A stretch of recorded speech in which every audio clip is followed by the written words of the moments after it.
Le spectacle ne va pas démarrer tout de suite. On a les flics qui sont là. Ils sont cachés derrière le guichet. Oh, je dis, putain, mais pas à mon spectacle, comment?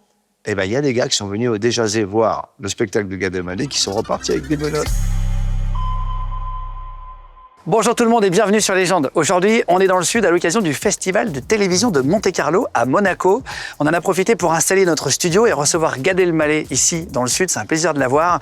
En tout cas, merci à vous tous de nous suivre de plus en plus nombreux, que ce soit en podcast audio ou sur YouTube. Merci de vous abonner en masse sur Spotify, sur Deezer, sur Google Podcast ou Apple Podcast. Il suffit de taper Légende ou Légende Média pour retrouver nos interviews. On vous en met 3 par semaine, le mercredi, le vendredi et le dimanche. Et là, on va retrouver Gad Elmaleh. Merci en tout cas d'être de plus en plus nombreux aussi sur YouTube. Continuez de vous abonner sur notre chaîne. Merci d'être là et c'est parti avec Gad Elmaleh. Et salut à tous, c'est Gad Elmaleh. Je suis sur Légende avec Guillaume Pley. Je suis très content. On m'a dit de faire le clap, je le fais. Je suis pas très convaincu, mais voilà. Allez, merci, je te le reprends. Bienvenue, c'est plaisir. Merci beaucoup. On est à Monaco, festival de télévision pour information. On est vraiment en face de la mer. Tu viens de me dire que tu avais passé le permis bateau. Oui, j'ai eu l'idée de te dire que j'avais passé mon permis bateau parce que je t'ai vu habillé en skipper. Donc, quand je t'ai vu en skipper... C'est vrai que ça fait skipper. Frérot, je suis en short blanc pour ceux qui nous écoutent en audio. Écoute-moi bien, on dirait un marin australien qui bosse pour un yacht à Monaco, le beau gosse, ouais, je sais pas comment on appelle cette fonction sur le bateau, mais c'est le beau gosse. Non, mais c'est vrai, ça fait un peu gars sur les cheveux bateaux. un peu longs, gaulé, voilà, qui t'explique un peu comment les choses marchent. C'est le blond en châtain.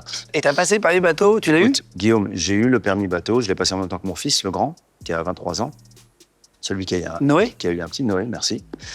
Celui qui a fait de moi le grand-père que je suis aujourd'hui. Félicitations. Attends, on va parler juste après ce sujet aussi. On y reviendra. Ça fait 1 an. Ouais, avec sa chérie. C'est pas que lui qui a fait l'enfant, ils étaient 2 quand même.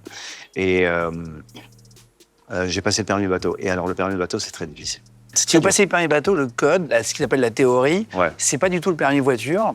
Ils ont vraiment rendu plus difficile le permis avec l'Europe. Tu dois apprendre les bouées en Guadeloupe, les bouées dans les tomes. Écoute, c'est une complexité. Un jour, il m'a dit, bon, Gad, c'est une question, simulation pour l'examen.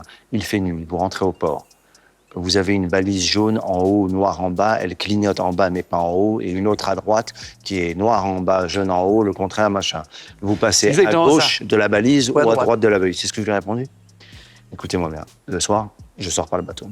Le soir, je reste chez moi avec mes enfants. Moi, je suis un Marocain, je suis un blédard. J'ai peur. Non, en vrai, je suis pas téméraire, je peux pas aller...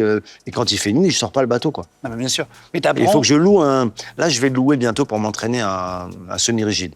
Ce nom m'a toujours fait rire. Les zodiacs, ce qui s'appelle les semi-rigides, c'est des zodiacs avec les boudins sur les côtés. Et au moins, tu es sûr, si tu tapes, tu abîmes pas le bateau sur le côté. Moi, tu sais que j'ai déjà loué un bateau. Tu sais que la phrase semi-rigide avec des boudins sur le côté, tu peux recevoir une pétition. Ça peut être interprété.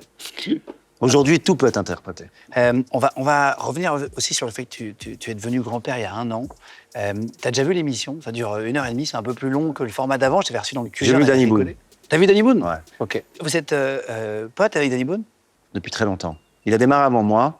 Je le regardais un peu comme ça, parce qu'il était avant. En l'air, ouais. Ouais, il était là, donc je regardais...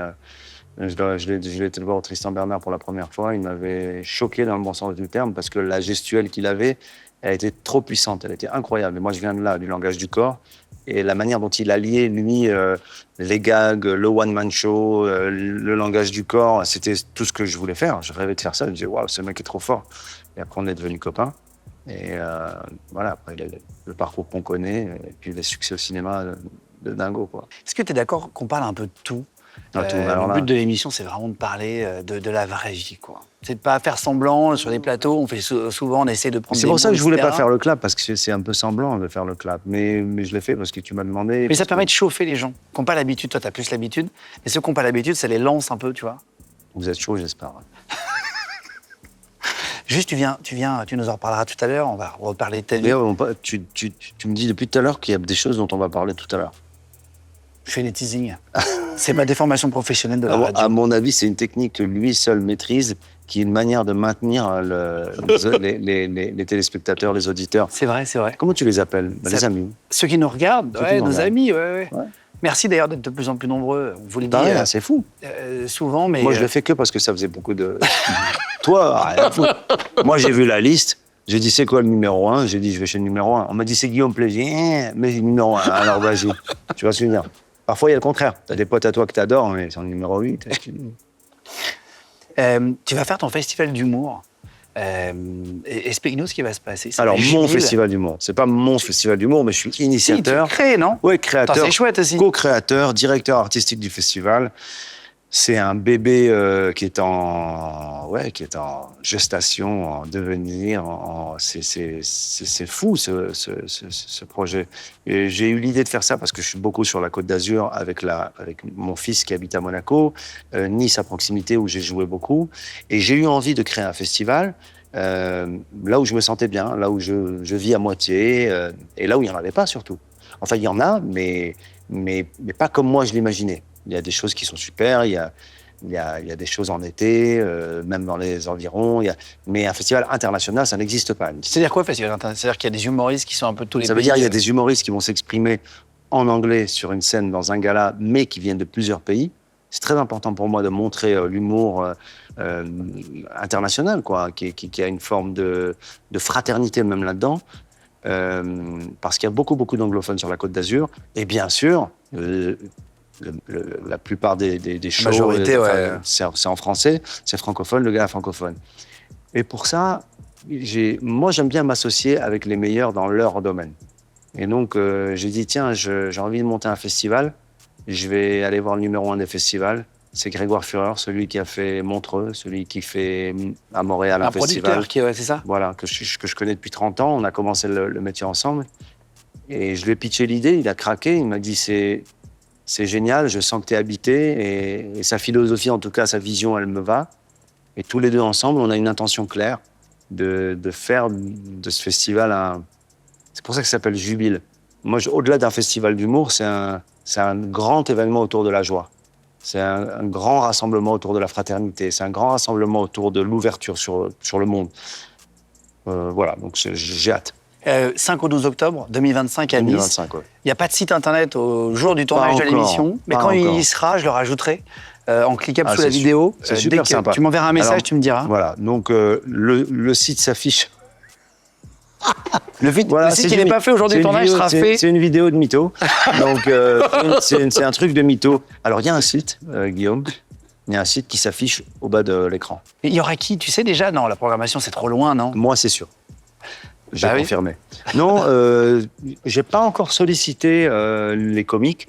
En tout cas, ce qu'on se dit avec Grégoire, c'est que bien sûr qu'il y aura des amis, mais c'est pas un festival de copains. C'est pas un festival uniquement c'est un festival vraiment où j'ai envie de voir les meilleurs humoristes, pas les plus connus, les meilleurs. Il y aura des connus, des inconnus, des révélations. Quand je vais dans un comedy club à Paris, à Montpellier, à Nice, à Marseille, à Strasbourg, je vais beaucoup dans les clubs, moi. Ce qui me frappe, c'est pas quand quelqu'un de connu déboule dans le club. Ce qui me frappe, c'est quand quelqu'un ouvre le public en deux, casse tout, est tellement puissant et que les gens sont tellement écroulés de rire.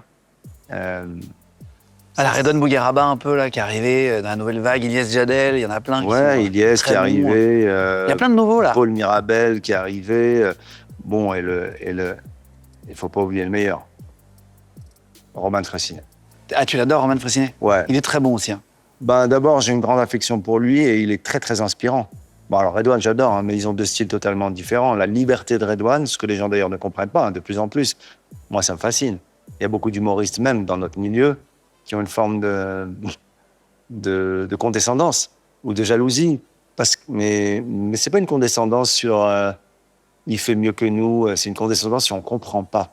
Parce que les gens veulent comprendre. Et un jour, Redouane, il a dit un truc très touchant. Il a dit, mais ils comprennent pas, mais tu crois que moi, je comprends? Moi aussi, je comprends pas ce qui m'arrive. Mais il l'a fait sincèrement, à sa manière, dans son genre. Et Roman, c'est autre chose. On écrit d'ailleurs mon nouveau spectacle ensemble.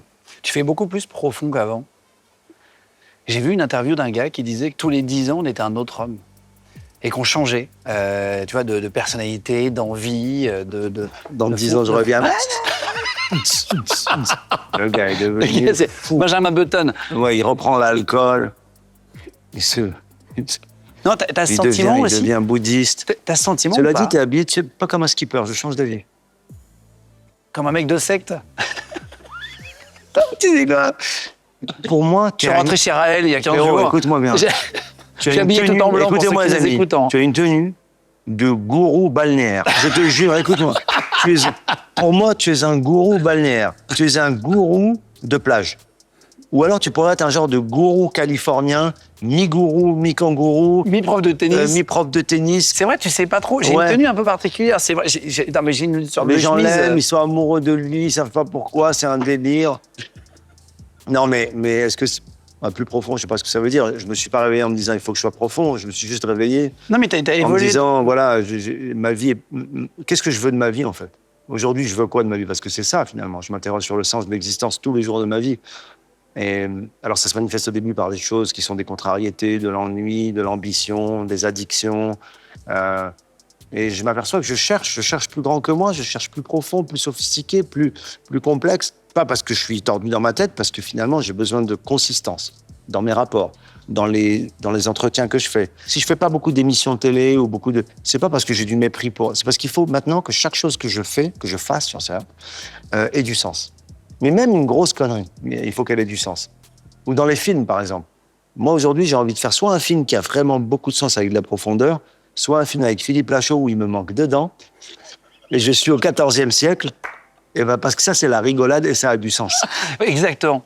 Et pour Les moi, deux ça ont du sens. oui, Exactement. parce que- On embrasse Philippe d'ailleurs. Bah oui, je l'adore. Hein. J'ai fait avec lui un petit truc avec Redouane dans son dernier Alibi.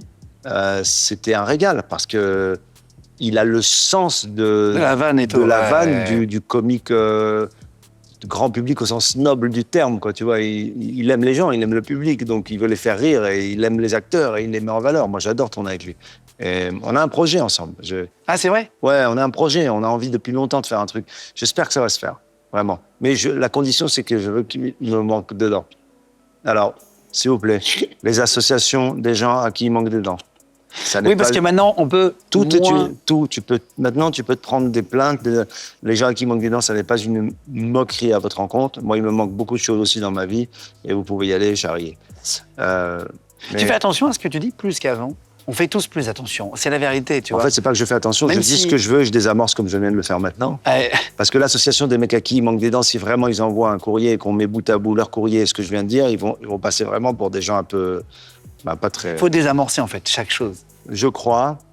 Après, je suis pas dans le côté on peut plus rien dire. Non, bien sûr. C'est pas vrai. Mais on Je sait pense que c'est qu'un- plus- Ouais, mais un humoriste, il faut qu'il soit capable de dire des choses dans la période de on peut plus rien dire, détourner même le fait qu'on puisse plus rien dire, parler du fait qu'on puisse pas s'exprimer mais de manière marrante, peut-être en disant les choses.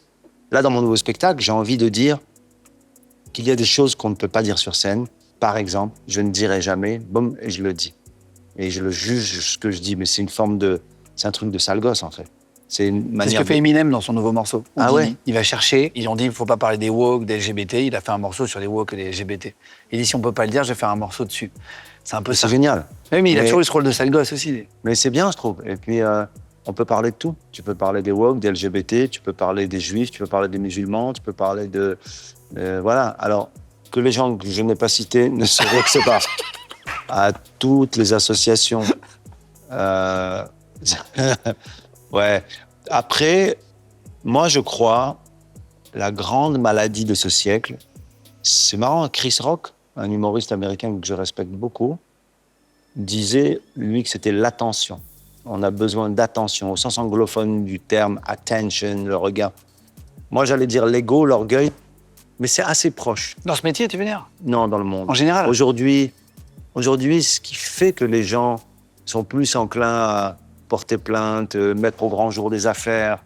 Alors bien sûr, il y en a qui sont justifiés. Bien sûr, on bien va sûr, pas, on va pas minimiser et mépriser des trucs et des gens qui sont victimes de plein de choses dégueulasses dans ce monde. Non, non, non. Je parle de gens qui veulent exploiter le fait que, aujourd'hui, des sujets inflammables peuvent servir de vitrine à certaines personnes. Et c'est super dommage, c'est dommageable. D'abord, ça décrédibilise les vrais combats. Et puis, tu vois, que ce soit un combat contre l'antisémitisme, le racisme, les abus faits aux femmes, aux hommes, aux mineurs. C'est des vrais combats, c'est des vrais sujets sociétaux. C'est pas de la rigolade. Et quand il y a des personnes qui poussent le truc, qui s'en servent, qui l'exploitent, ben c'est dommage parce que ça dessert la cause. Et puis, c'est ce que je dis, c'est-à-dire qu'il y a une quête de lumière, beaucoup, souvent. Alors pas que dans ces combats-là, dans tout, il y a une quête de lumière. Dit-il avec 2 projets sur sa gueule, 4 caméras, avec une vidéo qui va faire 12 millions de vues. Moi, je suis resté dans l'ombre. Mais ta gueule, gars, t'es en lumière, dans la lumière, en train de parler avec Guillaume Play. Mais c'est un truc qu'on cherche. Numéro 1. C'est un truc qu'on cherche dans ce métier aussi. Si on a fait tous ce métier, c'est qu'on a eu besoin d'être aimé, besoin de... tu vois, dans tous les métiers artistiques, il y a quand même un dénominateur commun de ça, en réalité. Oui, bah d'ailleurs, moi, je l'assume tout à fait. Moi aussi. J'ai pas fait ce métier uniquement pour l'art, je l'ai fait aussi pour être connu. Je voulais être connu. Il se caresse les jambes. Je ne sais pas si vous avez le plan total, mais Guillaume Play se caresse les jambes. Je t'explique. Le mec, on est dans une émission, écoute-moi bien. C'est-à-dire qu'il est en short et il se caresse les jambes. Il n'y a aucun problème. C'est-à-dire que le gars est en gratouille, en auto-papouille, détente, pas de problème. On est à la limite de... Et là, voilà. Donc si on peut le cadrer juste le haut... C'est vrai que je suis beaucoup trop... Mais non, mais est-ce qu'on est à la maison? Écoute-moi bien, tu es entre le ramasseur de balles à Roland-Garros. C'est vrai aussi. Le skipper de bateau de milliardaire monégasque et le gourou balnéaire. Donc il va falloir que tu fasses un choix dans ta carrière. Raël, bonjour, bienvenue à l'émission de Raël Mallet. Raël Mallet, c'est une émission de 2 personnes, un gourou et un Gad Elmaleh. Alors pour reprendre ta vie, tu es né à Casablanca au Maroc, 19 avril 71, parents juifs marocains. Tes parents, ils te disaient « je t'aime », tu as eu de l'amour, tu étais gamin. Tu étais éduqué avec beaucoup d'amour à la maison ou plus sévère? Alors, non pas que la sévérité soit le contraire de l'amour, mais on va dire que la pudeur soit le contraire de la démonstration. C'est-à-dire que beaucoup de pudeur. Alors, est-ce que c'est dans la culture judéo-arabe, méditerranéenne? Mais c'était pas des démonstrations ni des expressions claires, tu vois. Moi, j'en riais dans un spectacle où nous, on est devenus, les parents, peut-être que toi aussi, on est devenus beaucoup plus... On est verbaux, on s'exprime, on dit aux enfants qu'on les aime parce qu'on veut qu'ils sachent qu'on les aime. 200 fois par jour, ouais. 200 fois parce que je t'aime, tu dis je t'aime. Quand il a fait une bêtise, je te dis ça parce que je t'aime et moi je t'aime. Et le matin, tu lui charges d'amour. Mais en même temps, c'est très positif. Mais est-ce que j'ai été moins aimé? Non. Est-ce que je l'ai entendu dans mon enfance? Non, mais il y avait des preuves, il y avait de la protection, il y avait des valeurs, il y avait... Mais ça n'a pas été du verbal, tu vois ce que je veux dire? J'ai pas un souvenir de mon père qui me dit C'était une autre manière de faire. Disais-moi je t'aime avant. Mais la protection, le fait que je peux compter sur eux, une forme de consistance, une forme de fidélité, de transmission de valeurs, c'est de l'amour. Parce que tu peux dire à ton enfant 47 fois par jour je t'aime, si tu lui transmets pas ce que tu as toi, et pas uniquement l'argent, ce que tu as vraiment, ce que tu as appris, ce que tu penses de la vie. Moi, si mon père m'avait pas transmis, c'est une preuve d'amour, moi, que mon père m'ait transmis des valeurs d'intégrité, d'honnêteté. Ça après, il m'a transmis d'autres choses, du cholestérol, de l'anxiété. Tu vois ce que je veux dire? Il m'a transmis ça. Et ils ne te transmettent plus. Pas d'argent. Ils t'ont donné un bon conseil, tes parents, ou pas? C'est une bonne question. Mon père, surtout, m'a... Ou appris quelque chose, tu vois? C'est un conseil, mais... Sa radicalité par rapport à des problématiques ou des risques comme la drogue, par exemple. Alors après, il n'y a pas de règle. Il y a des parents qui sont radicaux avec une éducation très stricte dont les enfants, malheureusement, basculent dans l'addiction. C'est vrai. La preuve, moi, mon père n'a jamais eu d'addiction et moi, j'en ai eu une à un moment donné avec l'alcool. Après, j'ai arrêté. Et la drogue, jamais. Et voilà, du bois, grâce à Dieu, j'ai jamais... Mais je ne juge pas d'ailleurs ceux qui tombent dedans. Tu es obligé de désamorcer à chaque fois. Ouais, non, parce que j'ai connu autour de moi des gens qui ont des parcours terribles et qui sont en ce moment en train d'essayer de remonter la pente, et même des gens très proches de moi, qui sont carrément... c'est une maladie. Mais l'alcool, c'est une drogue. Ceux qui sont alcooliques le disent. C'est une addiction. Mais comme la cigarette, comme en réalité... c'est une addiction. Mais je crois qu'il avait une telle manière de nous faire peur avec ça, notamment avec la drogue. Il y avait un autre truc avec lequel il nous a fait peur, c'était assez marrant, alors que c'est pas bien grave. Il y avait un truc, mais qu'il avait en horreur, mais ça le rendait fou, il pouvait être furieux. Et il voulait surtout pas nous voir jouer aux cartes. Mais même aux cartes. Pourquoi? Parce que pour lui, c'était le symbole du jeu, genre l'addiction au jeu, casino, tout ça. Et je pense que c'est parce qu'on avait une connaissance, une amie très proche de la famille qui était addict, qui était une joueuse ben, addicte. Elle passait ses nuits dans les cercles de jeu à jouer. Ah, il a vu des gens se ruiner. Il a vu des gens perdre, gagner, être déprimés, être dépensiers, plus avoir le sens de l'argent, tout ça. Et mon père, il avait peur de ça. Mais parfois, on était à la plage avec les copains à Casablanca, on était sur une serviette, mes potes sortaient un jeu de cartes pour faire jouer au rami, quoi, tu vois. Oui, Et tu jouais pas forcément de l'argent. Non, jamais. Et mon père, il m'arrachait les cartes. C'est un peu excessif. Tu sais, j'ai des discussions avec mes parents en ce moment pour essayer d'apprendre d'eux. On en parlait avec Jean Reno dans l'émission sur la transmission, c'est hyper important, je pense, à un moment donné. Et je demande à mes parents souvent, tu sais, quel est leur plus gros regret dans leur vie, qu'est-ce qu'ils auraient fait différemment, pas forcément Ouais, regret, mais marrant. comment ils auraient fait quelque chose un peu différemment à une certaine période, etc.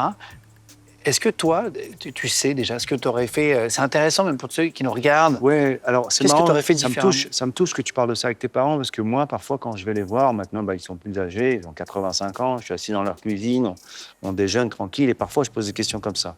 Encore une fois, tout à l'heure, je t'ai dit la quête de sens. Quête de sens dans mon métier, la quête de sens dans mes amitiés, quête de sens dans mes relations amoureuses. Eh ben, si tu es en quête de sens, tu l'as avec tes parents. Et parfois, je leur pose des questions, mais ils se prêtent au jeu d'ailleurs, ils aiment. Et je leur dis, je sais pas, l'autre jour, j'ai dit à mon père, il n'a pas su me répondre. Il a 85 ans, je lui dis, papa, avant de partir de ce monde, t'aimerais quoi en fait? Est-ce qu'il y a quelque chose? Est-ce qu'il y a un truc que tu te dis que t'aimerais vivre? Et moi, dans ma tête, inconsciemment et secrètement, je me dis, je vais le réaliser pour lui. Mais sa réponse, elle m'a remis en place. Parce que, en fait, moi, encore une fois, c'est peut-être de l'ego même. Ah, s'il me dit, je rêve d'aller au Japon, je vais booker 2 billets. Mais tout ça, c'est du C'est vrai, contrôle. c'est vrai. C'est des conneries. Et c'est pas ce qu'ils vont Mais vouloir. quand il m'a dit, qu'est-ce que je veux? C'est-à-dire, je sais pas, avant ta mort, t'aimerais bien quelque chose. Alors, non, moi, si on peut continuer à se voir comme ça, c'est bien, déjà. Je dis, ouais, mais où, quoi, tu veux... Moi, je m'attendais à ce qu'ils disent un saut en parachute, mais c'est des conneries, en fait. C'est des Toi, projets tu voulais acheter quelque chose. intéressant. Il y a peut-être un truc de ça aussi. Ouais, mais Mais acheter tiens, au sens pas que financier. Non, je vais lui, Acquérir un truc, je vais lui donner, ouais. alors que donne-lui du temps. Parce que c'est des conneries, finalement. Et il m'a dit, non, moi, je sais pas, je vois pas trop, il m'a dit. Ma mère, c'est différent. C'est hyper intéressant ça. Parce qu'en fait, c'est peut-être le temps qu'on donne le moins. Oui. Mais pour revenir à ta question sur moi, personnellement, quand je me dis qu'est-ce que j'aurais pu faire, alors moi, j'ai pas de regrets. Parce que je me rends compte que malheureusement, je commence à comprendre maintenant que ce que je reproche à mes parents, mes enfants vont me le reprocher. Enfin, pas les mêmes choses, mais je vais y passer. Et ça commence déjà. Donc, ce truc de moi, je suis un père qui a... Voilà, moi, je suis pas comme mes parents qui n'ont pas compris, qui disaient pas je t'aime. Moi, j'en sais rien. Je sais pas si on n'est pas en train de fabriquer une génération qui, dans 20 ans, sera assis comme ça en train de dire j'en pouvais plus, moi, avec je t'aime. Mais le je t'aime, j'en pouvais plus. C'est quoi cette espèce de formalité de je t'aime comme Ouais, si ils le vont nous reprocher langage- des trucs aussi, évidemment. Et puis surtout, ils vont nous reprocher des trucs. Et ça encore, c'est des choses qu'on peut détecter et repérer comme étant plus ou moins cohérents.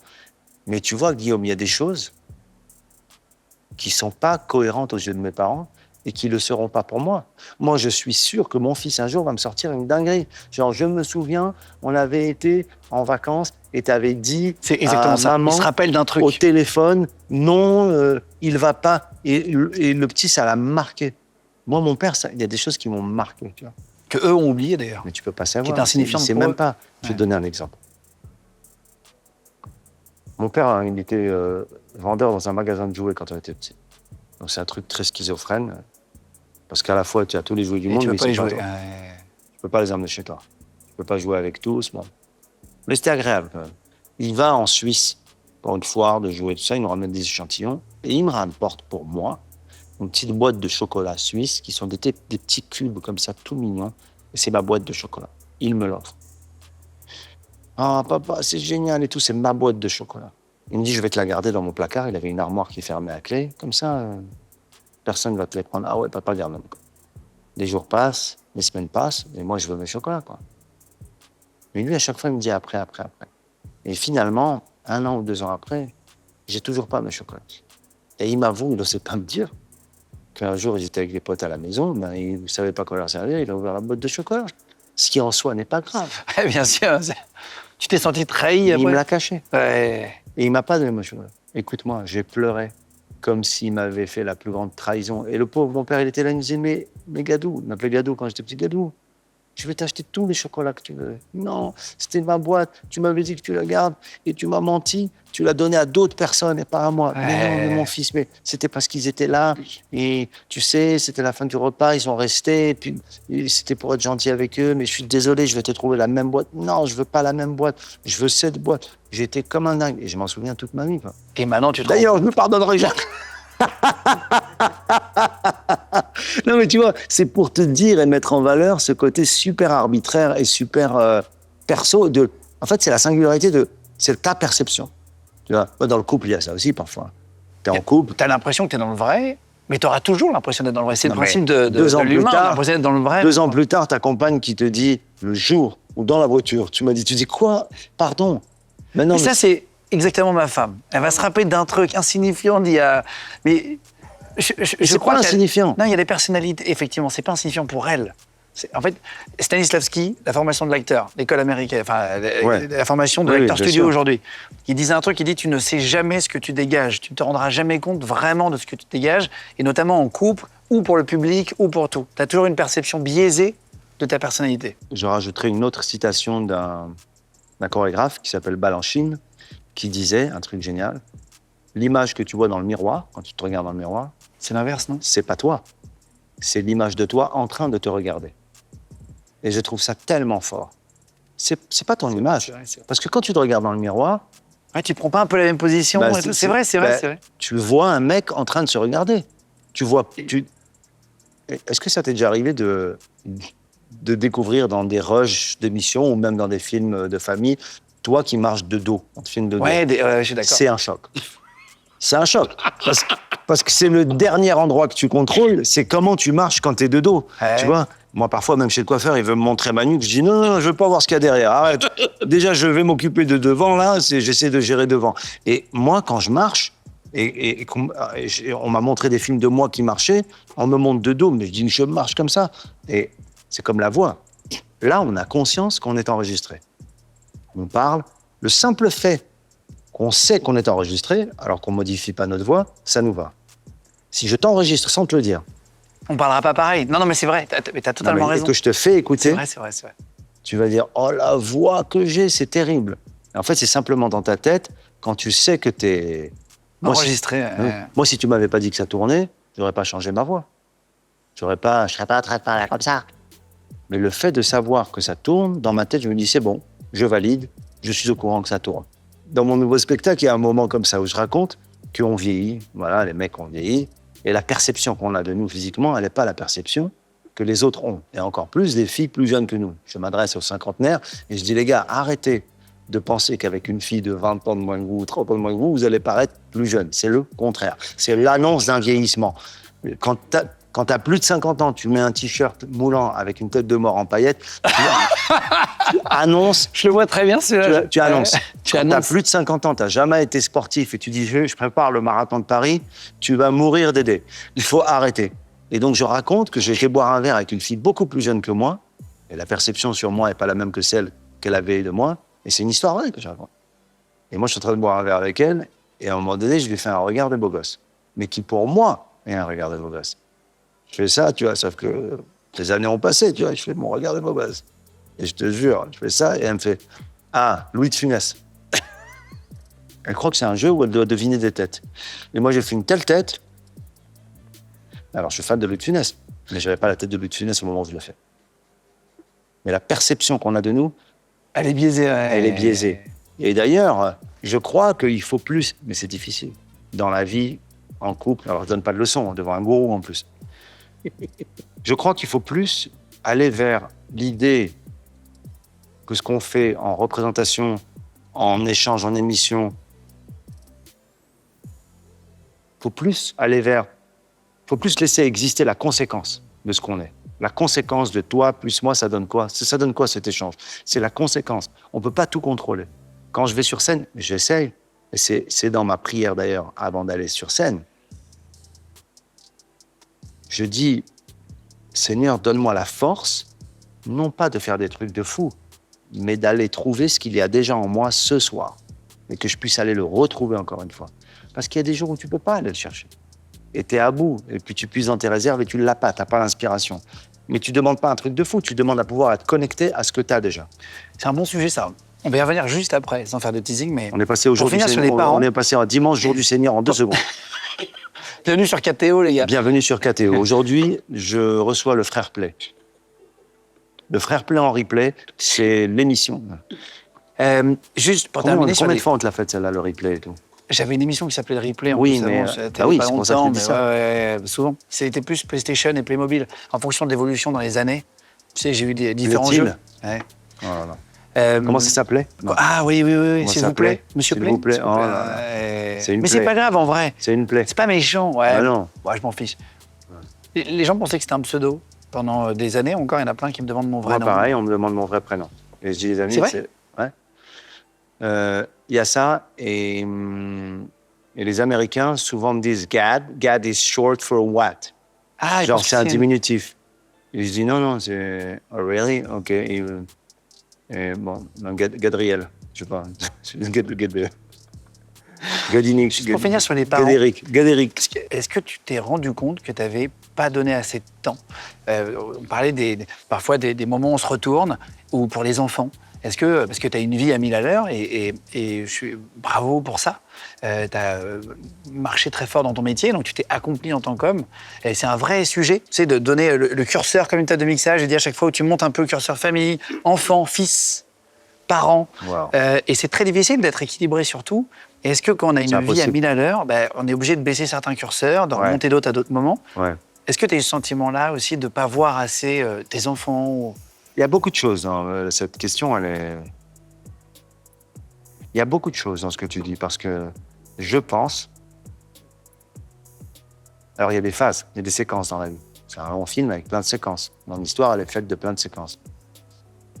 Il y a eu forcément la séquence où la notoriété est arrivée et c'était une découverte de tout. C'est-à-dire les spectacles, les salles, la notoriété, les médias, tout ça.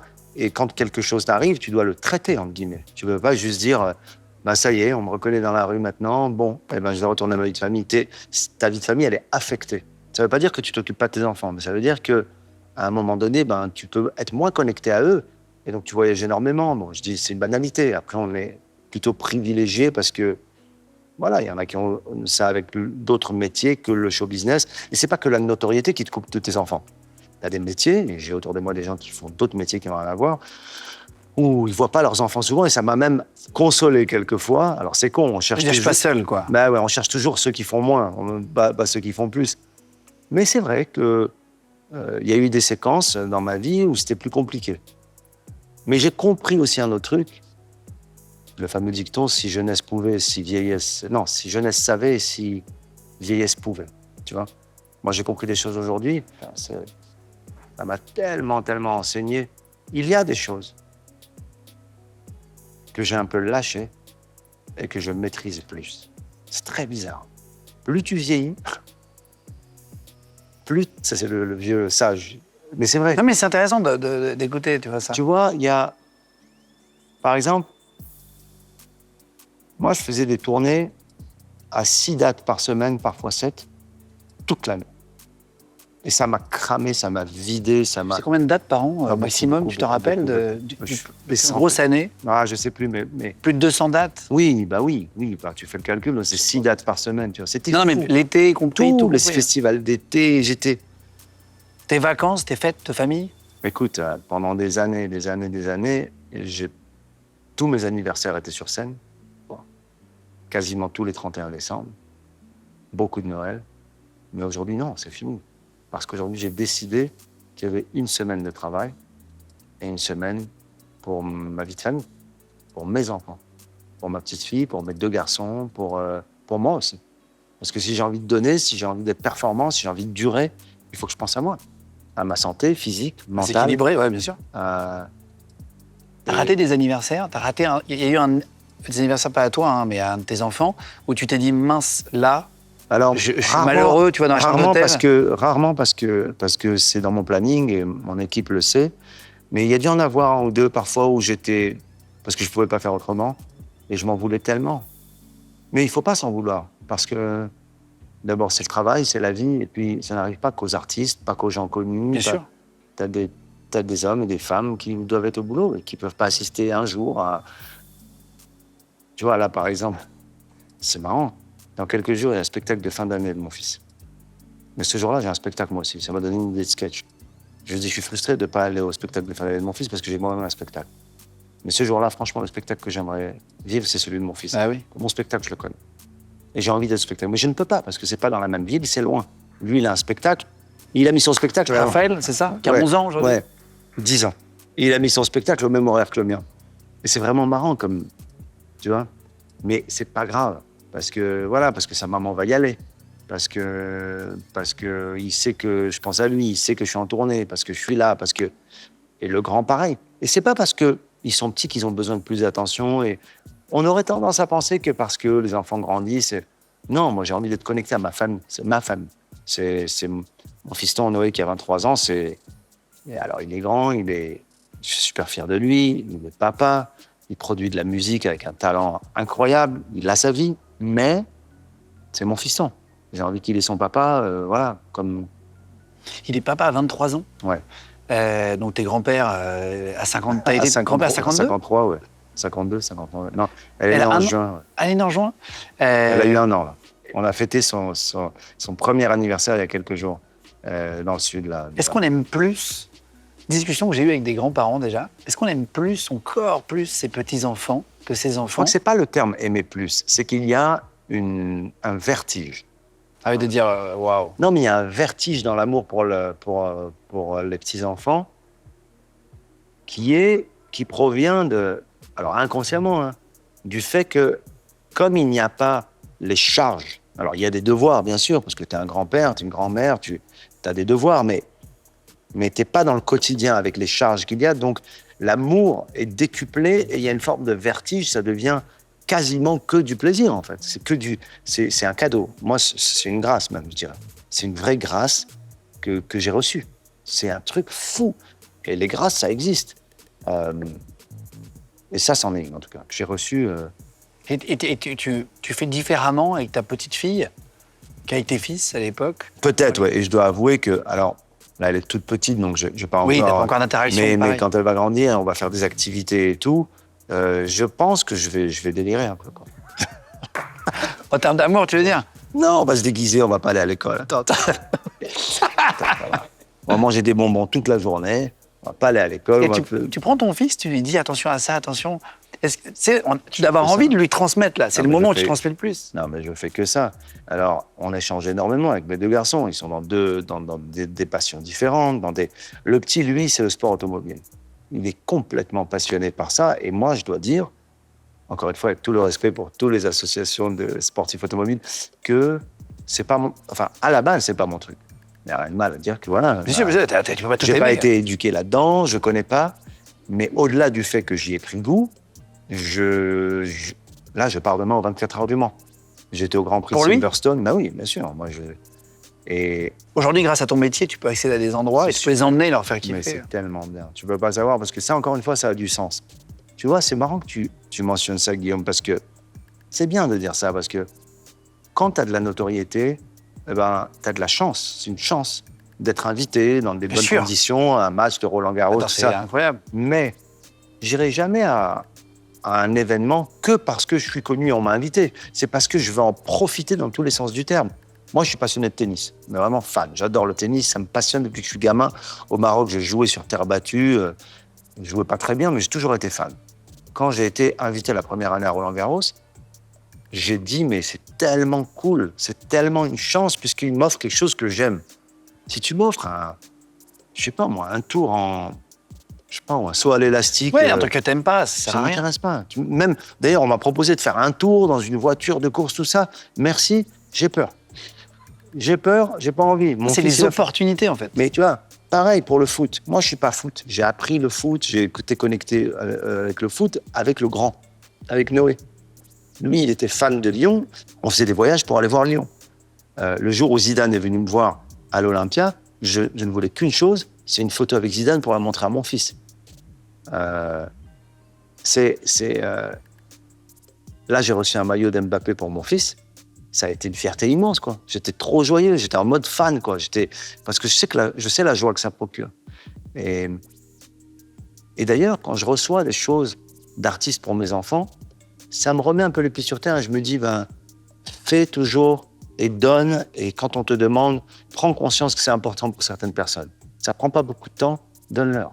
Les petits mots, les petites vidéos, j'en fais tout le temps pour les anniversaires, pour les trucs, pour les Ouais, enfants. ça fait plaisir. Mais oui, et ça ne coûte pas grand-chose, tu vois. C'est rien. Ça, t'as évolué typiquement sur ça, j'imagine, avec les années maintenant. Totalement, parce que je me protège moins. Et aussi, j'ai moins de culpabilité. Si j'ai pas envie de le faire, je le dirai, ou si je le sens pas. Mais quand on me dit, d'ailleurs, très souvent, je l'ai fait ce matin, c'est marrant, très souvent, je pense que si on le fait vite en temps réel, dans la dynamique de l'amour, de la bienveillance, on se sent même gratifié de ce qu'on fait. Ce matin, il y a un copain qui m'a parlé d'une petite fille, voilà, qui a une maladie, tal. On est tous solidaires avec elle, machin. Est-ce que tu peux faire une vidéo? Mais en temps réel, j'ai fait la vidéo. Alors, je suis pas en train de te dire, oh là là, je fais le bien. J'explique le fait que parfois, il faut pas réfléchir. Il faut le faire en temps réel. Tu fais plaisir, boum, ça part et ça y est, on passe à autre chose.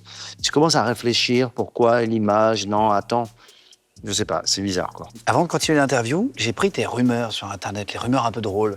J'aime bien, on va chercher loin, hein, tu sais, dans les commentaires, dans les trucs. Il paraît que j'ai vu Gad un soir, il a fait du stop, machin, Ah, je vais te dire ce que j'ai trouvé, tu me dis si c'est vrai ou pas. Sérieux? Mais tu fais ça souvent, les rumeurs? Ouais, tout le temps. Tout le temps, c'est quasiment à toutes les émissions. On a vu quelqu'un qui disait, c'est marrant, que tu avais raté, bon, ça, je crois que c'est vrai, tu as raté le casting pour le film La haine de Mathieu Kassovitz. Un mec a mis ça dans un commentaire qu'on a dit, vous savez qu'il a Ouais, raté le casting de La raté haine. le casting, je sais pas, mais ils étaient venus caster des étudiants au cours Florent. Et à l'époque, si mon souvenir est bon, est-ce que c'est Bruno Lenny ou est-ce que c'est... En tout cas, il y avait un directeur de casting très connu qui était venu filmer les jeunes apprentis comédiens. Et moi, j'ai fait le casting pour La haine. Ouais, j'aurais rêvé d'être dans ce film. C'est énorme, je savais pas. Et ben non, j'ai pas été pris, mais il y a beaucoup de castings que j'ai ratés. Hein. La haine, on parle là parce que La haine a été un film, voilà, légendaire et que c'est un film iconique pour toute une génération. Et même aujourd'hui, même mon fils le regarde.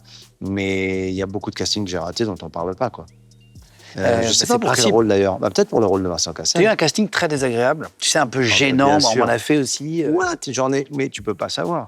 D'ailleurs, tu sais, quand dans le cinéma, parfois, j'entends parler, malheureusement, des abus, le harcèlement. C'est une chose qui existe hein, et qui est un vrai sujet. Et cet abus, il n'est pas uniquement un abus sexuel, un abus de... Il existe et c'est une catastrophe, mais je dois dire qu'il y a aussi dans le pouvoir. Moi, j'ai des souvenirs, c'est pas des choses graves, mais j'ai toujours pensé que parfois, il y a des mini-humiliations quand tu es un apprenti comédien, plus que dans certains métiers.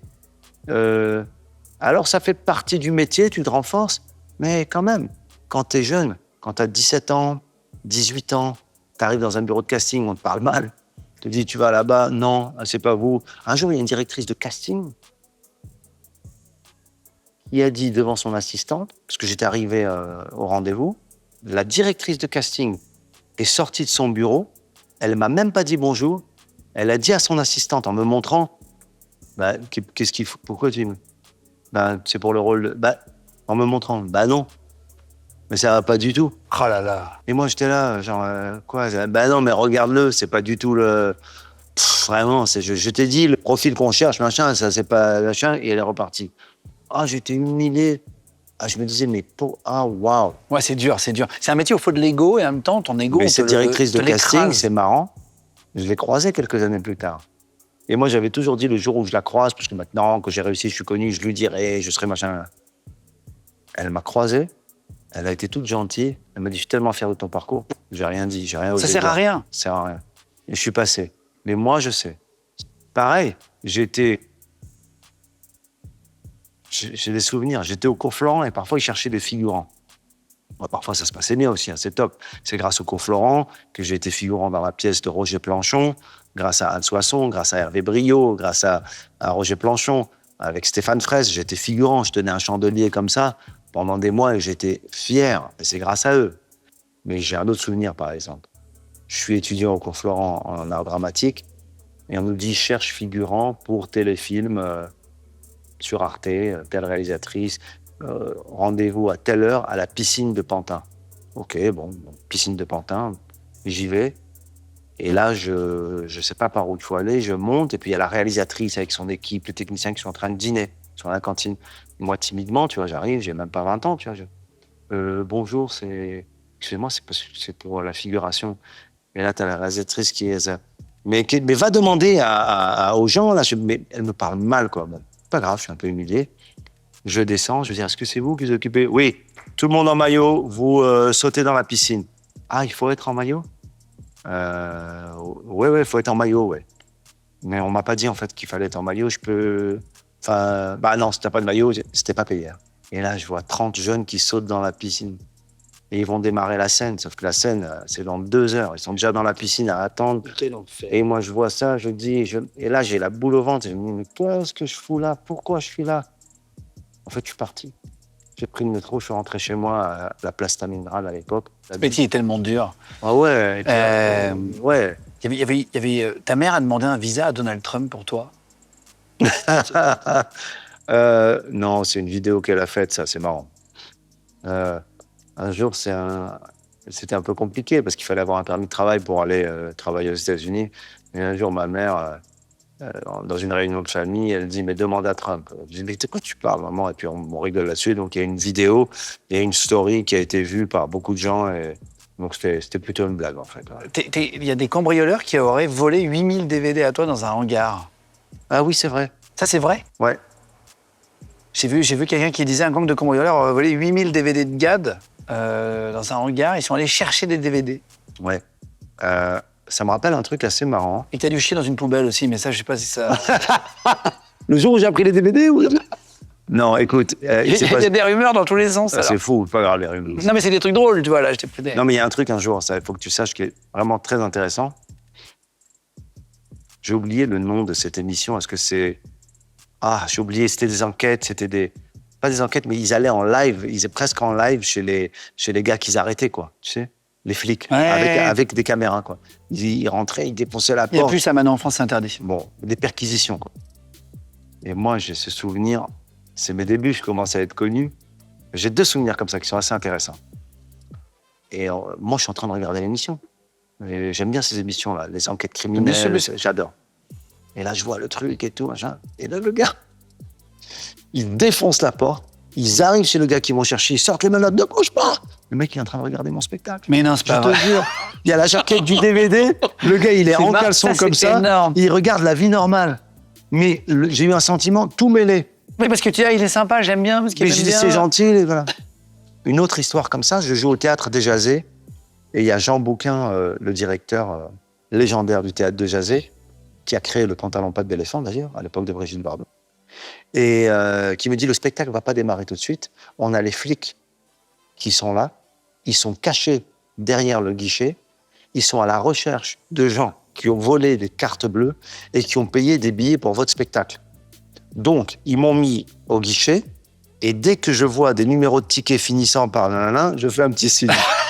Oh, je dis, putain, mais pas à mon spectacle, comment? Eh ben, il y a des gars qui sont venus au Déjazé voir le spectacle de Gad Elmaleh qui sont repartis avec des menottes. C'est pas vrai. Mais oui. Et moi, ça... Tu devais bosser avec eux, quoi. Ben moi, non, pas bosser avec eux. Ah ouais, tu devais leur servir, oui. Ben, je devais leur faire le spectacle. En fait, quand ils sont arrivés, ils ont donné les billets, l'autre a fait un signe, c'est eux, poum, allez, menottes, bim, bam, commissariat. Et moi, ça me faisait... J'avais de la peine pour eux. Et ils me disaient, merde. Et c'est des choses un peu bizarres comme ça qui se passent, quoi. Tout à l'heure, t'as employé, je vais faire vite parce que je sais que tu dois aller chercher ton enfant à l'école. Je sais ce que c'est et on n'a pas le droit d'être en retard en plus. C'est pas génial d'être en retard quand tu vas chercher ton enfant. Il peut m'appeler la police, il faut le savoir. Ouais, il peut. Une école maternelle, primaire, collège, ils appellent la police. Ils appellent la police. Ils appellent la police. T'as le droit à 12 minutes de rap dans mon école et après c'est police tout de suite. Il n'y a même pas de. On appelle les parents, c'est la police municipale qui t'attend avec ton fils, voilà. Ouais, en même temps, c'est pas pire qu'une boîte de chocolat que ton père te prend. Franchement, le mec, il a pas lâché l'affaire. Le gars, il est affecté d'une force. Oh, comme dirait Roman Fressinet. Oh, tu l'as jamais... Non, j'ai jamais reçu encore, il faut. Roman. Mais ça sera un plaisir. J'embrasse, Voilà. j'aime beaucoup ce qu'il fait. Roman, dis-lui. Oh là là, il viendra. Vas-y, essaye. T'as Essaye. dit, mais non, mais je vais le faire mal. Ah, vas-y, on s'en fout. Oh là là. C'est tout. Tu vois, tu t'es jugé alors que t'es super. Regarde. Moi, si je mets une tenue comme ça, par exemple, si je me mets en short blanc, mais c'est pas possible. Mais moi, tu sais, je me caresse les jambes pendant l'émission, je suis très à l'aise. Hein. T'as employé des mots. Tout à l'heure, tu disais, c'est une grâce pour ta petite fille, etc. La religion, elle occupe une place importante dans ta vie. Je sais pas ce que La tu foi. dis, ce que tu dis pas, Ouais. la foi. Non, moi, je dis tout. On peut parler de tout. Je suis l'amour. très ouvert. T'en es où aujourd'hui? Moi, je suis très ouvert avec ça. Tu vois, c'est marrant. Hein, c'est plus les autres qui ont un peu de la. Non, mais on se dit toujours qu'on Non, dit non, à non, l'antenne pas du tout. et Non, non, j'ai parfois pas- on va pas. Donc je sais pas. Non, non, non, moi, j'ai pas de problème avec ça. J'ai fait un film là-dessus d'ailleurs, et je suis totalement aligné avec ma démarche spirituelle. Je sais que ça plaît pas à beaucoup de gens. Je sais que même le fait d'être ouvert dans cette fraternité et aller vers mes frères et sœurs d'autres religions ne plaît pas à beaucoup de gens qui sont dans les extrêmes dans chaque religion d'ailleurs. Et dans mon spectacle, j'en parle. Je dis qu'il y a un gars qui est venu me voir et qui me dit « Mais dis-moi, ton fils, je comprends pas, il est circoncis ou il est baptisé ?» Et là, j'invente une dinguerie. Tu vois, je dis « Attends, on a fait un truc de fou, il était dans une église, le prêtre, il l'a mis dans l'eau. Il y a un rabbin qui est sorti, il l'a coupé. Et à la fin, il y a un gars qui a dit « Alhamdoulilah. » Voilà, ça te va, ça? Parce qu'il faut arrêter, les détours de chacun et le rapport qu'on a avec Dieu, il nous regarde. Exactement. Il regarde personne d'autre. Et moi, j'ai une éducation dans une famille juive marocaine. J'ai grandi dans un pays musulman. J'ai, grâce à Dieu et grâce au Maroc et à cette culture judéo-arabe, connu la fraternité réelle, tu vois, la vraie fraternité. Pas le vivre ensemble institutionnel des politiques qui sont des campagnes pour moi, qui sont des images et des projections. Le vrai vivre ensemble, c'est-à-dire c'est complexe, c'est pas toujours facile. C'est pas peace and love tous les jours, mais on est ensemble, on se connaît. On connaît nos valeurs, on connaît nos religions. Je respecte ta religion, tu respectes la mienne. J'ai été éduqué là-dedans. Et c'est un peu long à expliquer, mais le chemin et la raison pour laquelle j'ai fait ce film sur la Vierge Marie et le christianisme, c'est que j'ai vécu cette rencontre avec l'image de la Vierge. J'ai pas eu de vision, hein, ni d'apparition, ni d'épiphanie, je sais pas comment on dit. Mais étant gamin, on m'a interdit d'entrer dans une église parce que, voilà, on n'est pas catholique, tu rentres pas dans l'église, c'est interdit. Moi, j'ai 5 ans quand mon père me dit ça, je n'ai envie que d'une chose, c'est De rentrer, bien faire le sûr. bruit interdit. Ouais. Sinon, c'est pas pro en tant qu'enfant. En tant qu'enfant, on te dit rentre pas, tu dois rentrer. Je rentre, chacun fait ce qu'il a à faire. Mon père, non, moi, oui. Et boum, je rentre et je suis face à face avec une icône de la Vierge Marie, je suis bouleversé, je suis en larmes. Et là où avec ma sœur, on se dit, tu vois, comme quoi les enfants sont pas impactés de la même manière par les choses, c'est qu'elle est avec moi ce jour-là. Elle s'en fout. Ah oui. Elle s'en fout, elle voit une statue. Elle trouve que ça sent bon. Ça sent l'encens. C'est vrai. Mais elle dit, viens, on sort, ça m'angoisse. Mais tu fais quoi? Tu lis? Non, mais moi, je suis t'éduques? Mais quand je vois la Vierge Marie, moi, je suis en pleurs. Aujourd'hui, je m'éduque, je lis, je chemine, comme diraient les cathos. J'ai pris des cours au Collège des Bernardins et je prends aussi des cours de Torah avec un rabbin exceptionnel, avec des amis, une fois par semaine. La parole, les textes sont importants pour moi et ils m'aident non pas dans la pratique religieuse, mais dans mon chemin de vie, dans mon rapport Ça t'aide? Ah, mais tellement. Enfin, ça m'aide, ça me guide même. Et tu es quoi aujourd'hui entre deux? Non, moi je suis. Ouais, c'est-à-dire que moi j'ai pas. Alors il y a beaucoup de gens qui. Alors les rumeurs, t'aurais dû rajouter les rumeurs. Pour certains rabbins qui voulaient un peu ça les arrangeait de dire il s'est converti, c'est grave. Mais je suis pas converti. J'ai pas demandé le baptême. Mais pour asseoir leur combat et pour pouvoir bien me décrédibiliser, il fallait qu'ils disent c'est très grave ce qu'il a fait. Il s'est converti, il adore les idoles. Non, tu es en train de péter un câble. Sur YouTube en plus, pour faire avoir des followers. Il y a aussi des rabbins youtubeurs. Pas du tout. Moi, j'ai un grand respect pour les rabbins qui sont des sages, qui étudient les écrits, la Torah, la pensée juive. Mais pour les youtubeurs qui veulent des followers, tais-toi. Ouais. J'étudie en ce moment avec un rave, comme on dit. C'est un rabbin qui est un mec exceptionnel et j'apprends des vraies choses. Parce qu'on n'est pas dans le religieux, on n'est pas dans faut pas manger du jambon. Alors, si tu veux manger du jambon, fais ce que tu veux. En effet, c'est un interdit qui existe. Mais c'est pas ça qui est important. Bien sûr. C'est ce qu'il y a derrière les Écritures. C'est ce qu'il y a derrière la pensée. C'est ce qu'il y a derrière l'Ancien Testament, le Nouveau Testament. C'est quoi le lien entre les deux? C'est qui ce personnage de Jésus? C'est quoi cette dinguerie de ce mec qui est juif, qui fait sa bar mitzvah? Tout ça, ça m'intéresse, moi. Mais il faudrait que non, on cloisonne comme si ça n'existait pas. C'est de la schizophrénie, c'est Ça va pas de pas accepter qu'on est frères et sœurs en humanité Ça avant t'aide toute chose. dans le rapport avec les autres, vraiment, ça? Oui, sur le pardon, sur l'amour, sur le partage, sur l'éducation de mes enfants. C'est dur de pardonner, non? C'est une base de toute la religion, le pardon. Dans toutes les religions, c'est important, ils disent pardonner, surtout, moi je connais plus la religion catholique, mais c'est évidemment le pardon, c'est très important d'arriver, même quand on te fait un truc un peu dur. Ouais, c'est très compliqué, c'est très dur. Après, c'est là où il y a une grande différence entre le judaïsme et le catholicisme là-dessus. C'est que le pardon, avant toute chose, dans le judaïsme, tu ne le demandes pas. C'est-à-dire que même Dieu ou même les rabbins te disent va demander pardon à celui à qui tu as fait du mal avant de venir chercher l'absolution. Je ne critique pas l'absolution ou la confession, mais je dis que c'est vraiment deux notions totalement différentes. Mais ça fait du bien de demander pardon, non? Oui, pour soi, c'est Tu bien. l'as déjà fait? Mais pour ce côté-là du pardon, là, je penserais plus pour la pensée du judaïsme. Tu ne peux pas aller chez un rabbin et qu'il te pardonne d'avoir fait du mal à quelqu'un. Pas possible. Moi, si demain je fais du mal à mon ami Guillaume, il va falloir que j'aille le voir et que j'assume. Je ne peux pas aller voir un prêtre et qu'il me dise Ouais, je tu comprends. vas aller prier à l'église, tu vas dire 2 Ave, 3 Pater et c'est réglé. Non. Je caricature un peu. Je caricature. Alors, à toutes les associations catho de France, on a encore des associations. Non. Je crois que le pardon, il faut le demander d'abord à la personne à qui on a fait du mal. Mais c'est très important pour soi de demander pardon. Moi, j'ai eu envie de demander pardon à beaucoup de gens, qui étaient totalement surpris d'ailleurs. Il y a des gens qui sont surpris par ta demande de pardon. Et on doit le faire. Tu sais, le jour du grand pardon, il y a un truc incroyable chez les Juifs, même aux gens qu'ils croisent, comme ça. Ils disent Mechila. Mechila, ça veut dire je te demande pardon. Mais alors qu'on se connaît à peine. Alors, il y a les parents, il y a les frères, les amis, tout ça. Mais au cas où peut-être je t'aurais fait du mal. Ah oui. Peut-être. Mais c'est un peu la paix du Christ. Quand tu es dans une Super. église, tu dis la paix du Christ, tu serres la main. Mais ça, c'est génial. Alors ça, c'est un moment incroyable. Ça, c'est un moment que j'ai découvert, moi, quand tu vas à la Alors ça- messe, la paix du Christ, et tu dis ça à tout le monde. Oui. C'est incroyable, tu te sens hyper bien. Ouais, alors c'est un moment très fort, ça, dans les offices catho. C'est-à-dire, même au début, tu es un peu surpris. Même au début, tu dis, oh là là, je connais pas cette personne, je retourne à moi. Mais c'est un vrai geste de fraternité. C'est un vrai geste d'humanité. Et tu te C'est-à-dire- sens, ça peut te faire pleurer. Ah ben totalement. Alors, il y a d'autres communautés, par exemple la communauté de l'Emmanuel, parfois, dans leur rite, alors il y a des choses formidables dans la communauté de l'Emmanuel, que ce soit la prière des frères, quand on prie les uns pour les autres, ou alors... Mais il y a un autre rite qui me plaît énormément. À un moment donné, ils ont dit, avant de commencer, vous pouvez demander à la personne la plus proche de vous, à qui vous voulez dans la salle, de prier pour vous si vous avez des demandes et des intentions de prière. Et là, je me suis dit, on n'est plus ni dans le judaïsme, ni dans le catholicisme, ni dans l'islam, on est dans l'humanité. On est face à des humains qui se demandent de prier les uns pour les autres.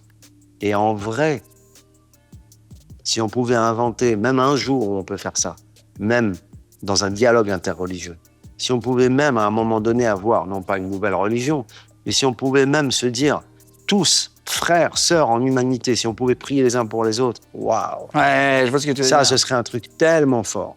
Parce que chacun fait son truc dans son coin, mais à un moment donné, il faut qu'on le fasse ensemble.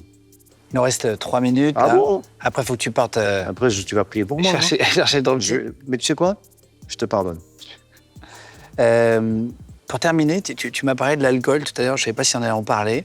D'ailleurs, il est très bon, le vin. On parle de... Il y a du café dans ta tasse, voilà. Alors, pour ceux qui écoutent ça en podcast, il Voilà, y a eu on a un des geste mugs, de ma part qui a montré le mug. C'est la version donc de ceux qui écoutent dans la voiture. Et vous êtes nombreux à nous écouter Et d'ailleurs. vous êtes nombreux à nous écouter dans votre Merci, les gars. voiture ce matin. Merci Voilà. à tous. Non mais en vrai, Donc, Spotify, Deezer, on est j'ai numéro un, montré un merci à- mug à l'image que vous n'avez pas vu et c'était un gag visuel. Tu Donc, feras pardon. l'audio-description de L'audio l'émission. description. Il se saisit d'un mug sur lequel est écrit légende. Dans une carrière, on a on a parfois des gros succès comme toi, tu as eu la chance d'avoir. Et parfois, on a eu des bad buzz, des problèmes, des moments Bien moins sûr. bien. On a des hauts débats. C'est le principe de toute carrière artistique au monde. On va pas revenir sur tout, c'est même pas le sujet de l'émission, des copies comiques, des trucs comme ça, parce qu'on n'a pas le temps. Et puis tu t'es déjà expliqué sur d'autres podcasts qui sont très bien, ou d'autres moments, ou d'autres émissions, et tu l'as très bien fait, ça sert à rien de revenir dessus. Mais juste, à quel moment t'es rentré dans l'alcool, à cause de quoi? Comment t'en es sorti? C'est intéressant aussi. En fait, c'est En fait, c'est intéressant ce que tu dis parce que c'est vrai que ce qui est important, c'est comment tu as vécu les choses. Alors, c'est vrai qu'on va pas rentrer dans toutes les polémiques et tous les bad buzz. D'ailleurs, Dans le j'en ai eu pourquoi, bien- quoi, dans le j'en ai- pourquoi, c'est j'en- ça. j'en ai eu bien plus que tu ne penses et que le public ne pense. De quoi, de bad buzz, tu veux dire? Ouais. Tout à l'heure, d'ailleurs, on a eu en off une discussion qui m'a beaucoup touché parce qu'on s'est un peu confié et on parlait comme ça des choses, de la vie, du métier. Et on se parlait tous les deux de choses comme si on savait, comme si on était au courant et comme si toute la planète était au courant. Ben non. En Ah, c'est fait, vrai. non. C'est pas vrai. Quand ça nous touche, on croit que le monde entier est au courant. Ben non. Moi, j'ai eu des bad buzz sur des choses. Si je te cite les noms des polémiques, j'en ai eu plusieurs. Mais elles ont pas marqué les esprits. Il y en a qui ont marqué, mais parfois, c'est des choses, des déferlements de haine, t'as pas idée. C'était des trucs très violents. Et en fait, un jour, je me suis dit, j'ai du mal à l'appliquer, pourtant il faut que je l'applique. Les coups vont continuer à être donnés. Les coups vont continuer à arriver. Quand tu es dans ce métier, tu veux dire? Ouais. Là, je le vois tous les jours. Chaque nouveau projet, surtout s'il y a de la lumière, s'il y a du succès, s'il y a de la joie, s'il y a de la pureté, s'il y a de l'honnêteté, tu prends le coup. C'est bizarre, hein? Non, c'est pas bizarre. Dès qu'il y a du bon, C'est tristement cohérent. C'est logique. Ça réveille ceux qui font moins bien ou qui font pas et leur seul pouvoir, c'est de nuire. Et je te jure que c'est pas une figure d'esprit ou une posture parce qu'on a parlé de pardon, mais je ne leur en veux pas, je comprends. J'essaye de pardonner. Mais d'ailleurs, personne qui fait mieux que toi va te critiquer. Ou qui fait comme toi, ou qui s'en approche, ou c'est qui une bonne essaie. phrase, ça. Oui. Celui qui t'attaque, qui veut te faire du mal, qui veut te décrédibiliser, qui veut dire que t'es pas un mec bien, tout ça, il fait moins bien et il se sert quand même de toi. Il te prend comme levier, il te prend comme trampoline, il s'auto-forward sur ta gueule Pour avoir de la lumière. pour avoir de la lumière. Mais il se trompe et ça ne marche jamais. C'est pas parce que tu fais descendre, Ça marche très vite, on te voit, mais finalement, ça ne te sert à rien. ça toi. ne te sert à rien. Moi, je crois qu'on a, et c'est un amoureux du vin qui te parle, mais même pour ce que ça représente, même de manière raisonnable, d'art de vivre, le grand respect de ces hommes et ces femmes qui font ce métier, sur la vigne, sur les qualités de vin, l'histoire. Moi, j'étais un amoureux, je suis toujours un amoureux. Mais la raison pour laquelle j'ai arrêté de boire de l'alcool, c'est que ça me rendait triste, en fait. Alors, très souvent, d'ailleurs, ça m'énerve, les gens ne veulent pas entendre que j'avais un problème avec ça. Parce que c'est comme s'il y avait des typologies, même des physiques, ou alors des noms de famille ou des corps qui allaient avec Parfois, ça peut se l'addiction. voir. Tu peux Ouais. être plus rouge, plus de vent. Ah, mais ça n'a aucun sens. L'addiction, c'est pas boire beaucoup d'alcool. L'addiction, c'est tous les soirs boire du vin et ne pas pouvoir s'arrêter et en avoir besoin. Et que s'il n'y en a pas, bah, tu sors à en acheter. C'est ça l'addiction. Même si tu bois Jérémy un verre. Ferrari, il a dit dans son spectacle Ouais. qu'il buvait jusqu'à je ne sais plus combien de bouteilles de rosé par jour. Il explique ça. Toi, c'était vraiment des quantités énormes ou c'était Alors, plus j'ai une j'ai régularité? entendu ça. D'ailleurs, c'est très bien qu'il témoigne là-dessus, Jérémy Ferrari, parce que c'est un vrai. Je pense que c'est un changement de vie qu'il a vécu. Moi, j'ai pas eu ça dans la quantité. Moi, c'était la qualité. Non. Moi, c'était le grand vin. Pas du tout. C'était juste que c'était tellement régulier, c'était un rendez-vous et je n'aimais pas cette obligation. L'addiction, c'est quand tu penses que tu ne peux pas t'en passer. Quand à la fin d'un spectacle, pour redescendre, en fait, j'ai compris que l'alcool m'aidait à atteindre une sérénité illusoire, une tranquillité, un repos, une redescente, une désinhibition, une facilité sociale, tout ça, que je peux, ou que j'aurais pu, ou que j'aurais dû atteindre différemment. Sans Par le ça. travail sur moi, sincèrement, sobre. Et si ça marche pas, c'est pas grave. Le truc, c'est que quand on boit, on veut que tout marche. On veut que les mecs qu'on rencontre, c'est nos potes. Ah ouais. Les gens, on rencontre des femmes, on veut leur plaire. Le spectacle, on en sort, c'est génial. On veut aller dans 3 endroits à la fois. On veut... ça n'arrête jamais. Mais quand tu bois pas, tu te dis, j'ai parlé avec quelqu'un d'inintéressant. Ça arrive. Ça arrive. Alors, les associations de gens inintéressants, c'est le moment de vous exprimer. Mais avez-vous encore ce discernement? Non, mais c'est vrai. T'as des gens ennuyeux. Quand t'es pas bourré, pardon.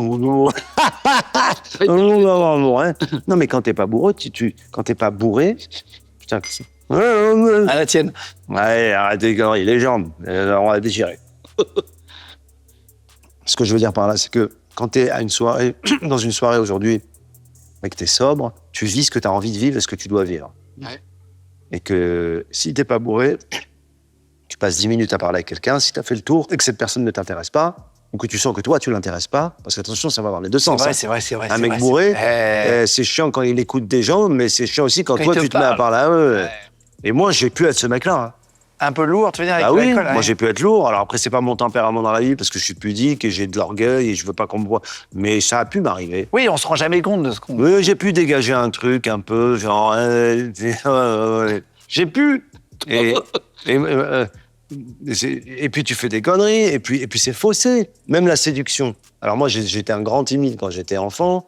La drague, la séduction de manière un peu genre à froid comme ça, j'ai toujours été impressionné par les mecs qui faisaient ça. Genre moi je suis incapable jusqu'à aujourd'hui. Arrête, Mais non, mais t'es hyper séducteur et tout.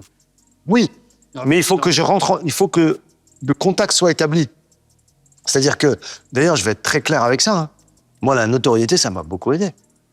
Je n'ai pas envie de mentir là-dessus. Bien sûr, ben attends. Moi, quand on me reconnaît, ben, C'est déjà une première étape de ben, on te valide. Ah oui. On te valide, on t'aime, donc tu es en confiance, tu parles. Mais moi, j'ai des copains. Ils draguent à l'ancienne. Tu dis, mais les gars, vous êtes Ouais, il faut y sérieux? aller. Moi, en boîte, j'ai jamais osé parler à une fille. Mais moi, j'ai vu des potes à moi dans des restos, ils disent carrément... mais je te jure, j'exagère pas. Je crois qu'on était... Mais des conneries, ils Ouais, ils inventent... trouvent un truc à la con et... Et ce que j'ai compris plus tard, c'est qu'il y a une forme d'intelligence chez ces mecs et chez ces femmes, chez les gens qui se disent, tu sais quoi, on va dire de la merde, on le sait tous les deux, mais c'est pour rentrer en contact. Après, si t'as pas envie de rentrer en contact avec moi, il y a toujours un truc. Mais est-ce que c'est pas de l'orgueil? Est-ce que c'est pas de l'ego? Et c'est pas de la peur de se prendre un vent que j'ai, moi, de pas aller vers une femme? Ah si, je pense. Ouais, Parce il y a que un c'est peu de ça, débile. peut-être. C'est vrai, ça. Moi, qu'est-ce que c'est que cette histoire? Et alors, si je prends un vent? Moi, je pense que c'est de l'ego. C'est de la timidité et de l'ego. C'est possible. Comment moi, elle va pas me calculer, machin? Ben non, oui, tu vas te prendre un vent. Et je m'en prends.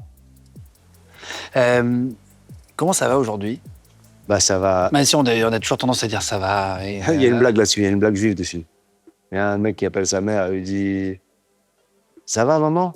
Elle lui dit « Ça va. » Il lui dit « Maman, t'es sûr? C'est quoi ta voix? T'es sûr que ça va ?» Elle lui dit « Pourquoi? Il y a pire que ça va. » Tu vois, le ça va, il est parfois symbole de souffrance, de doute, Ouais, bien sûr. espèce de truc un peu lisse. Mais Ça pourrait aller pire. non, ce matin, non, je suis pas là-dedans, moi. J'ai un copain qui m'a envoyé un truc très touchant. C'est un chanteur qui s'appelle Martin Rapneau. Et il m'a écouté dans une émission que je peux citer, qui s'appelle Totémique, avec Rebecca Manzoni. Et il m'a dit « J'éclate de rire et quel plaisir de t'entendre parfaitement aligné. » Et ça m'a parlé. Certes, c'est un compliment, alors je suis content. Mais les compliments ou les belles paroles qui font écho avec ce que tu es et ce que tu vis, c'est toujours, ça vibre plus. Et voilà dans quoi je suis aujourd'hui. C'est pas facile, mais je me sens plus aligné. J'ai moins besoin de plaire. J'aime plaire, mais c'est pas le but premier. Mes spectacles, parce que de quoi j'ai envie? Avant, j'avais envie d'être connu. J'avais envie même de gagner de l'argent. J'avais envie de voyager. J'avais envie de faire le rêve américain, d'y aller, puis de faire des talk-shows en anglais. J'avais envie de passer chez Guillaume Play. J'avais envie des trucs inaccessibles, quoi. Non, mais plus sérieusement, j'avais envie de trucs que je projetais. Aujourd'hui, il faut que ça ait du sens. J'ai pas envie d'être plus connu, moi. Si je vais être plus connu de quoi, pourquoi. J'ai pas envie de gagner, tu vois, l'argent, c'est pas mon moteur. Alors, il y en a qui sont en train de se dire, bah, c'est normal puisque t'en as. Ouais. C'est vrai, ça a changé. Donc, fais-moi confiance, je sais de quoi ça parle. C'est ce que je dis dans mon spectacle. Je parle de l'argent et je dis, ouais, il dit ça parce que c'est de l'argent. Ouais. Donc, fais-moi confiance, je sais de quoi je parle. L'argent ne fait absolument pas le bonheur. Jim Carrey a dit une phrase qui est... On lui a reproché parce qu'il dit, ouais, mais en fait, il dit, il faudrait que tout le monde ait de l'argent pour réaliser que c'est pas tout et que ça ne suffit pas. Alors, les gens nous disent, ouais, tu dis ça parce que toi, t'en as. Ben oui. Oui, justement, ça ne suffit pas. Donc, je suis plus aligné. Je suis plus en quête de quelque chose de plus qui m'échappe. Alors, je pense que je cherche Dieu. Hein. Je suis comme les moines. Est-ce que Dieu existe? Je ne sais pas. l'hypothèse de Dieu me rend tellement joyeux. Donc, je suis plus aligné, tu vois. Je suis beaucoup plus cohérent. J'aime pas l'expression faire le ménage, mais j'ai le tri. Dans ta vie tous les jours, tu veux dire? Ouais, des relations. Et des relations dans la vie de gens, c'est même pas de leur faute, c'est que ils te polluent, en fait. T'es plus équilibré? Ah ouais, totalement. Totalement. Ah, c'est intéressant. Mais j'ai une image qui me vient quand tu dis ça, équilibré. Je pense à l'équilibre, je pense au funambule. C'est sur son diapason, ils disent les directeurs studio. Ah ouais? Il faut être sur son diapason pour être juste. Quand tu arrives à être sur ton diapason, tu deviens... C'est ce que tu dis, tu es ancré, tu es là. Mais moi, j'ai l'impression que c'est le même fil sur lequel je marche. C'est juste qu'avant, je tenais, mais je faisais ça. Parce que je pensais qu'il fallait que... Et là, je marche tout doucement. Et ça marche très bien. Ouais, je me dis, tu sais quoi? De toute façon, la chute, c'est la même. Hein. Donc, et on va tous au même endroit. Quand tu as mené, je te montre 5 sosies. Au départ, je voulais pas le faire. On me l'a proposé. Je dis, les gars, c'est à l'ancienne, on a déjà fait 20 fois. À l'ancienne, t'as vu avec quoi on a commencé? Et en fait, ils en ont trouvé des tellement drôles. Il y en a peut-être un ou deux que tu connais, mais ils sont allés chercher des sosies. Tu vas me dire si tu les connais ou pas, honnêtement. Si tu les connais, c'est pas grave, vous avez peut-être des... Mais j'aime déjà ton truc. Est-ce que lui, tu l'as déjà vu? Ah ben ouais, c'est Montolivo. Exactement. Tu sais ce que j'aime bien, moi, dans les sosies? C'est pas les sosies, c'est l'évocation. Il y a un truc. Et il y a un truc. Il y a un truc. Il y a un truc de Stéphane Courby aussi. Il y a un mec dans le métro parisien, est-ce que tu l'as vu? Tu l'avais vu ou pas celui-là? Je l'ai vu, il y a quelqu'un qui avait fait un jeu de mots, c'était comment? On l'embrasse d'ailleurs. Écoute-moi, j'aimerais... C'est marrant parce qu'il y a un vrai air. J'aimerais tellement le rencontrer. Si jamais il peut nous écrire, voilà, vraiment, je vous mets j'ai le un mail. doute parce que, est-ce que c'est le métro français, ça? Oui, c'est métro français, ouais. Alors, voilà, c'est un appel. Est-ce qu'on voit? Attends, je vais le remettre. De toute façon, ça apparaît à l'image. D'accord. Vous l'avez à l'image en Moi, grand. je suis encore plus à l'ancienne que le jeu des sosies, mon Dieu. Tu voudrais, si jamais tu le retrouves, tu fais monter sur scène un jour. Ah, mais direct. Non, à côté de toi. Mais non, on fait une vidéo avec toi, s'il te plaît. Ah, vas-y, lance l'appel. Vas-y, bon, voilà. Si jamais vous le connaissez même, pas forcément lui, mais si vous le connaissez, envoyez-moi votre numéro de téléphone avec un mail sur cette adresse qui s'affiche à l'écran. On a trouvé, lui, tu l'as trouvé, c'est sur ton Insta, hein, c'est ça? Alors lui, il est incroyable. C'est un vendeur de, si je dis pas de bêtises, c'est un acteur dans une pub pour la Rideau. Oui, et c'est surtout, c'est un mec qui a créé un compte Instagram où il met que des choses qui servent à rien, des inventions qui servent à rien.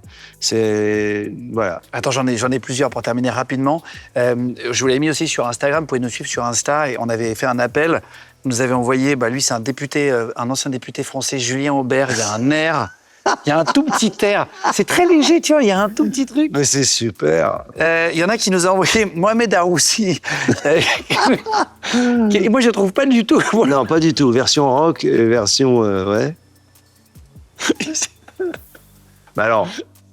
Rossi de Palma. Je l'aime tellement, Rossi de Palma. Moi aussi, j'adore. Mais c'est vrai qu'il y a un... Mais en fait, c'est pas des sosies, tu peux trouver un truc. Ouais, il y a un truc dans le regard, le nez, tout, peut-être. Il y avait Nolwenn Leroy aussi. Un jour, on m'a dit, tu ressembles à Nolwenn Leroy. Un genre de foot espagnol aussi.